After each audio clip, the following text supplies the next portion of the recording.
Hi everyone, it's Lisa Mears, and today I'm going to share with you 3 cards that I made using the Spellbinders Clear Stamp of the Month and the Small Die of the Month for December of 2022. These sets are perfect for Valentine's Day coming up, but can also be used if you want to send a card expressing your love. So the Clear Stamp of the Month for December is called My Forever Person, and it comes with this stamp set that has 2 hearts on it, and one of the hearts has a lot of floral images that you can color up, and the second heart says to my forever person, and those are some outline letters, so you can color that up as well, and there's a few flowers on that heart too.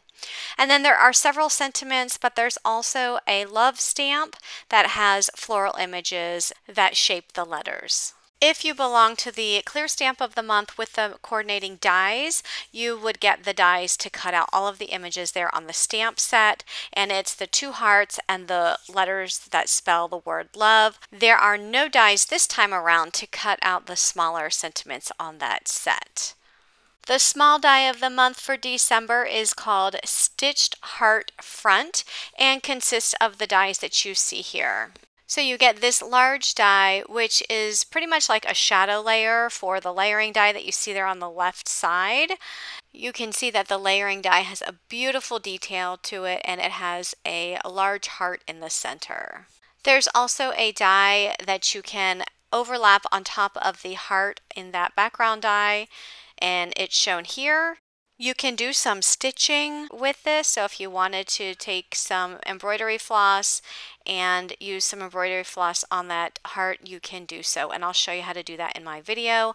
And then there's also some banner sentiments that say forever mine, love you, and hey sweetie. So I'm going to start out by coloring up this floral heart image. I went ahead and stamped it out using my Versafine Onyx black ink, stamped it out onto some Bristol smooth cardstock, which is what I use when I do some watercoloring. And I'm coloring it up with my Zig Clean Color Real Brush pens. So first I'm coloring all of the leaves using the light green color. I just put a little bit of the light green down, and then I'm using a water brush just to blend that color to the edges of each one of those leaves. I will rinse off my water brush really well before I go into the next color. I'm also going to be using the Carmine Red. I'll be using red and pink, and I'll color up all of those flowers. Now while I do that, I do want to let you know that I will have links to all of the Spellbinders clubs down in the description box of this YouTube video. So if you are interested in joining any of the clubs, do take a look at those links. And Spellbinders has so many different clubs than what you see here. They have a card kit of the month, they have a glimmer hot foil kit of the month, they also have a large die of the month. So do check them out because they do have lots of clubs for everyone. I'm going to use the heart die and die cut that heart. Look how pretty that is.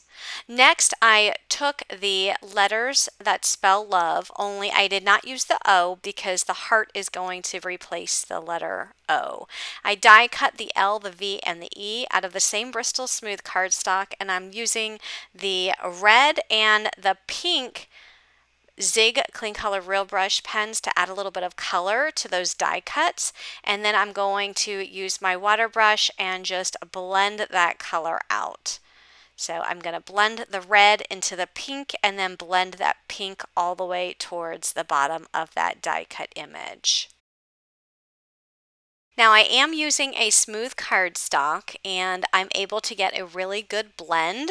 If you're using regular cardstock, it's not going to blend like you see it here. So if you try this technique and you can't get a good blend, check the cardstock that you're using. I'm going to be using the Spellbinders Postage Edge Slimline die set, and I die cut the smaller rectangle from white cardstock. This die puts a little dotted image around the entire rectangle.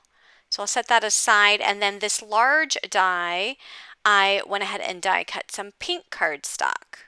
And those 2 pieces will layer together nicely. So I go ahead and glue the white layer onto the pink layer. And then I'm going to add all of my die cut images. So I am going to spell the word love, and then the heart is going to be in place of the O. So I'll go ahead and add all of those images to the front of my card layer. Once I have all of those images attached, I'm going to add that layer to a piece of red cardstock that I cut to 8 3/8 by 3 5/8. And then I'll add that to a slimline sized card base. So my card base measures 8.5 inches by 3.5 inches. I'm also going to take some of the Spellbinders crystal mix, and I'm going to add some of the gems for the centers of the flowers on the heart. And then I'll also add a few of the gems on the white part of the card. And that will complete this slimline card using the clear stamp of the month. For my next card, I'm going to be using the small die of the month. I die cut the large die out of some white cardstock. Just look at the detail in the top and bottom of that die cut. It has a chevron edge and some really pretty detail. And then this layering piece, I went ahead and die cut that, and you can see what that looks like. There is stitching all along the diagonal lines in that die. I love blending these Zig watercolor markers like I did on the previous card, so I decided to go with that on this card as well.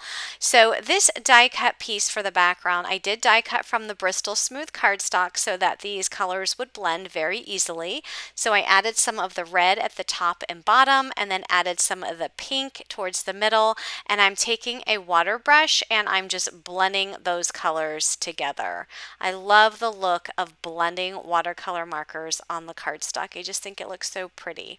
So, and I love the red and the pink for Valentine's Day. So I go ahead and get a really good blend on that, and then once I get the really good blend on that, I will set it aside to dry, because right now my cardstock is wet and I don't want to handle it while it's wet, so I will set it aside.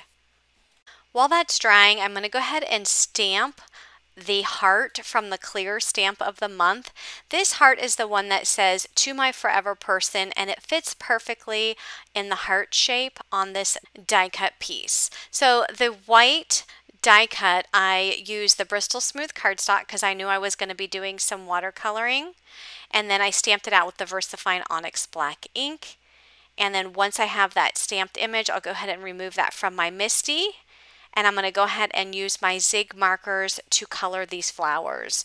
So I'm doing the same thing as I did with the previous card, and I'm going to use the light green for the leaves.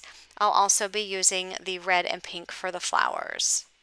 I don't end up coloring the words, but you totally can do that if you wanted to, because you can see how when those words stamp, they are outline letters, so if you wanted to color them in, you can do so. So I go ahead and add this layer to my watercolored background. And then after I add it to the background, I'll go ahead and add that layer to an A2 size card base. So my card base measures 4 1/4 by 5.5 inches, and I just love how those watercolors, they pop against that white card base. Next, I'm going to take some of the Spellbinders Spectrum AB Color Essential Gems and add them to the centers of all of those circles on that die cut piece. And then that's going to complete my card. Now, if you don't want a watercolor, you can always create a background just from solid cardstock. So here I have a red background with some white cardstock, and I'm just adding those layers together. And then I also took the heart die and die cut some pink cardstock. You can see all of those circles on that heart, and if you want to use some embroidery floss, you can add some of the embroidery floss to those circles. Of course, if you don't like to do embroidery, you can just use the heart as is, because those circles make a really nice decorative pattern on that heart. And that heart fits perfectly in the center area of that white die cut piece. So here I did some embroidery with one of the sections of that heart and just using some white embroidery floss. And it's super simple to do. You just take an embroidery needle and take some embroidery floss. I did double up the embroidery floss, so I took 2 strands of it and put it through my needle. I'm bringing my needle through the center hole and then just adding a piece of washi tape to secure the back of it. And then I'm just going to take that needle and I'm going to go from the center to the outside circle of the heart. And I'll continue that process until that entire section has the embroidery floss. So I come up through the center hole through the back of the heart, and then I go down into one of the circles on the outside edge. So up through the center and down through the circle on the outside edge until I've gone all around that circle. So you can see that the embroidery floss, it just adds for a nice added detail to the heart. But again, if you're not into this, no worries, because this heart will still look super pretty on the front of that card even without the embroidery floss. So I go ahead and finish up all of these sections, and then I'm just going to add glue to the back and I'm going to add it to the white heart on my card layer. For the sentiment, I dropped in the Love You sentiment into the shadow layer of the banner die cut a piece of the gold mirror cardstock, and I'm going to add that to the center of the heart. Now that word, love you, it doesn't actually cut out the letters. It just kind of cuts it ever so slightly that it does not puncture the holes in the cardstock. I'm going to go ahead and add that to an A2 size white card base, and then I'll finish this up by adding some gold gems to the center of all of those circles. And that's going to complete this card. So I hope you liked my cards today. If you did like this video, please give it a thumbs up. And if you're interested in joining any of the clubs, remember the links will be down in the description box, as well as links to all supplies I use on my cards today. There will also be up-close pictures of all of the cards that I made today on my blog at lisamearsdesigns.com. There will be a coordinating blog post listed in the description box as well. Thanks so much for watching, everyone, and have a great day. Bye-bye.